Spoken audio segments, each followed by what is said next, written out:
किसी गांव में एक साधु रहा करता था। वह जब भी नाचता था तब भी बारिश होती थी।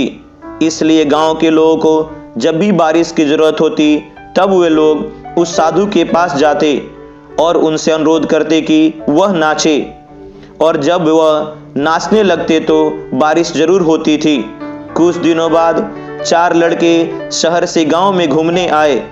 जब उन्हें यह बात पता चला कि किसी साधु के नाचने से बारिश होती है तो उन्हें इस बात पर यकीन नहीं हुआ।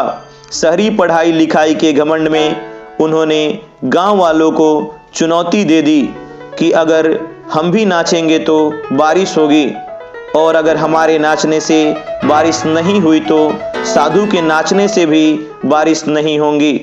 अगले दिन सुबह सुबह गांव वाले उन 4 लड़कों को लेकर साधु के कुटिया के पास पहुंचे। गांव वालों ने साधु को सारी बात बताई। फिर उन लड़कों ने नाचना शुरू किया। पहले लड़के ने नाचना शुरू किया। आधा घंटा बीत गया। फिर पहला लड़का थक कर बैठ गया, पर बादल नहीं दिखे। कुछ देर बाद दूसरे लड़के ने नाचना शुरू किया। फिर 1 घंटे बीतते बीतते वह भी थक कर बैठ गया। बाकी दोनों लड़कों ने भी ऐसा ही किया, पर बारिश नहीं हुई। अब साधु की बारी थी। उसने नाचना शुरू किया। 1 घंटा बीत गया, पर बारिश नहीं हुई। साधु फिर भी नहीं रुका, नाचता ही रहा। नाचते नाचते 2 घंटे बीत गए, पर बारिश नहीं हुई। 4 घंटे बीत गए, पर बारिश नहीं हुई। लेकिन साधु तो रुकने का नाम ही नहीं ले रहा था। धीरे धीरे शाम ढलने लगी। तभी बादलों की गड़गड़ाहट सुनाई दी। फिर थोड़ी देर बाद जोरों की बारिश होने लगी। यह देखकर 4 लड़के दंग रह गए और तुरंत साधु से क्षमा मांगी।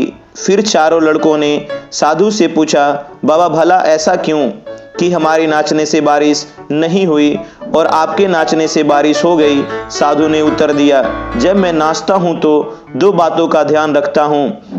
पहली बात तो मैं यह सोचता हूँ कि अगर मैं नाचूंगा तो बारिश को होना ही होगा, और दूसरी बात यह है कि मैं जब तक नाचूंगा जब तक बारिश न हो जाए।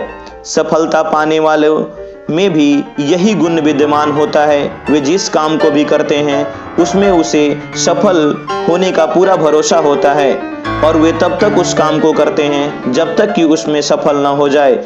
इसलिए हमें अगर सफलता हासिल करनी है तो इस साधु की तरह ही अपने लक्ष्य को प्राप्त करना होगा।